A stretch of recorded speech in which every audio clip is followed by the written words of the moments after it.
Bismillahirrahmanirrahim. Assalamualaikum warahmatullahi wabarakatuh.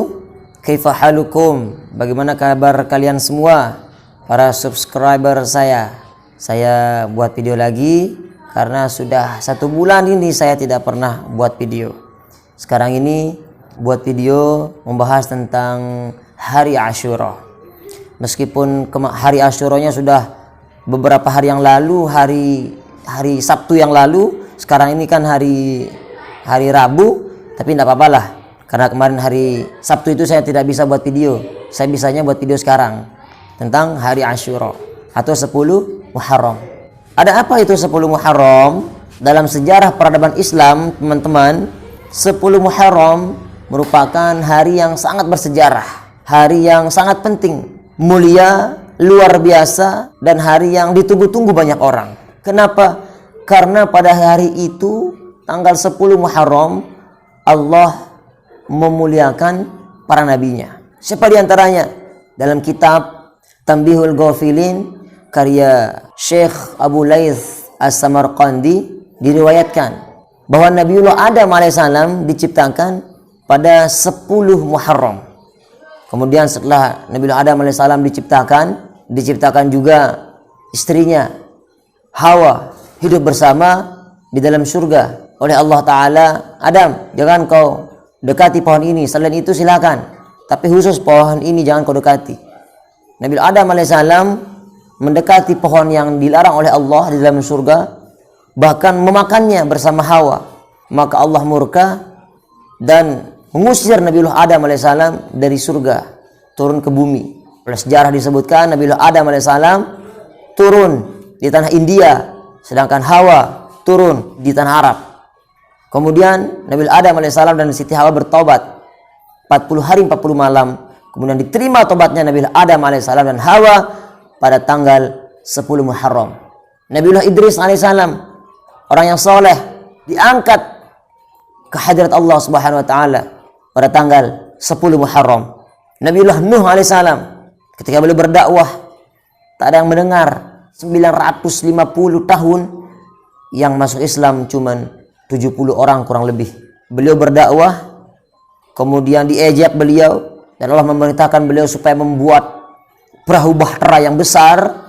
Diejek lagi, sampailah datang azab Allah kepada kaumnya, menenggelamkan kaumnya yang tidak mau beriman. Dan Nabi Nuh alaihissalam diselamatkan oleh Allah Subhanahu wa taala, mengapung perahunya di atas air 40 hari 40 malam. Kemudian air itu habis dan selamatlah Nabiullah Nuh alaihissalam pada tanggal 10 Muharram. Nabiullah Yunus alaihissalam, ketika beliau juga berdakwah, umatnya tidak ada yang mendengarnya. Nabiullah Yunus alaihissalam pergi meninggalkan umatnya, maka Allah menegur Nabiullah Yunus alaihissalam lewat seekor ikan yang besar yang namanya ikan Nun. Ikan itu yang melahap Nabiullah Yunus alaihissalam 40 hari 40 malam di dalam perut ikan. Lalu dikeluarkanlah Nabiullah Yunus alaihissalam dari perut ikan tanggal 10 Muharram. Nabiullah Yusuf alaihissalam dikeluarkan dari dalam sumur setelah diceburkan oleh saudara-saudaranya tanggal 10 Muharram juga. Nabiullah Ibrahim alaihissalam dilahirkan tanggal 10 Muharram. Setelah besar Nabiullah Ibrahim alaihissalam, beliau menghancurkan berhala-berhalanya Raja Namrud. Kemudian beliau dihukum, dibakar beliau. Dan hebatnya, ajaibnya, api itu tak mempan membakar Nabiullah Ibrahim alaihissalam. Dan selamatlah Nabiullah Ibrahim alaihissalam dari kobaran api yang sangat besar yang membakar dirinya oleh Raja Namrud laknatullah alaih. Itu pun terjadi tanggal 10 Muharram. Dilahirkannya Nabiullah Isa alaihissalam juga tanggal 10 Muharram. Dinaikkannya Nabiullah Isa alaihissalam ke langit ke sisi Allah Subhanahu wa taala juga tanggal 10 Muharram. Dikembalikannya penglihatan Nabiullah Yakub alaihissalam setelah 30 tahun beliau berpisah bersama anaknya Nabiullah Yusuf alaihissalam. Beliau menangis, saking seringnya beliau menangis sampai kedua mata beliau yang mulia itu menjadi buta.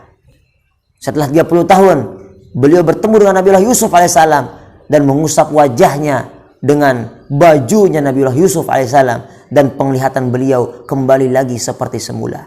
Dan itu pun terjadi tanggal 10 Muharram. Disembuhkannya penyakit yang menimpa Nabiullah Ayub alaihissalam dari penyakit kusta. Kalau kita sekarang menyebutnya penyakit koreng, bukan hanya tangannya, bukan hanya kakinya, bukan hanya kepalanya, tapi sekujur badan Nabiullah Ayub alaihissalam menderita penyakit kusta. Istrinya meninggalkannya, anak-anaknya semua meninggal dunia, hartanya terbakar hangus, hewan ternaknya semua habis. Begitu besar ujian, cobaan Nabiullah Ayub alaihissalam, tapi beliau tidak pernah mengeluh. Beliau tidak pernah merasa bosan, bahkan beliau bersyukur. Semakin ia mendapat ujian, semakin Allah rindu, semakin Allah cinta kepadanya.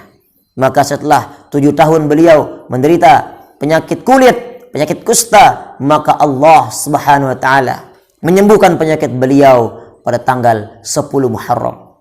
Dan banyak lagi kisah-kisah lainnya, peristiwa-peristiwa penting lainnya yang terjadi tanggal 10 Muharram. Lalu kita umat muslim, apa yang harus kita lakukan pada 10 Muharram? Meskipun 10 Muharram ini sudah lewat, itu kita disunahkan untuk berpuasa. Makanya teman-temanku, para subscriberku yang kemarin berpuasa 10 Muharram, hari Asyura, alhamdulillah kita semua mudah-mudahan diberikan ganjaran yang berlipat di sisi Allah Subhanahu wa taala. Apa ganjarannya? Ketika Nabi Muhammad SAW ditanya mengenai puasa Asyura, maka beliau menjawab, sesungguhnya puasa Asyura itu menghapus dosa 1 tahun yang lalu. Di peristiwa lain beliau ditanya, apa ganjarannya bagi orang yang berpuasa Asyura? Beliau menjawab, puasa Asyura dilapangkan rezekinya setahun yang akan datang. Ibnu Abbas juga mengatakan, aku tidak pernah melihat Rasulullah SAW berpuasa selain pada bulan Ramadan untuk mencari kemuliaan, mencari keutamaan selain daripada bulan Muharram. Karena bulan Muharram dijuluki Syahrullah, bulannya Allah. Mudah-mudahan kita semua yang puasa kemarin diterima puasanya oleh Allah Subhanahu wa taala. Dan para subscriberku tetap setia, jaga keimanan kalian, jaga keimunan kalian, jaga iman, jaga imun, biar kita tetap sehat meskipun masih dalam keadaan wabah COVID-19. Ini saja teman-teman sekalian, kurang lebih mohon maaf. Wallahu a'lam bishawab. Assalamualaikum warahmatullahi wabarakatuh.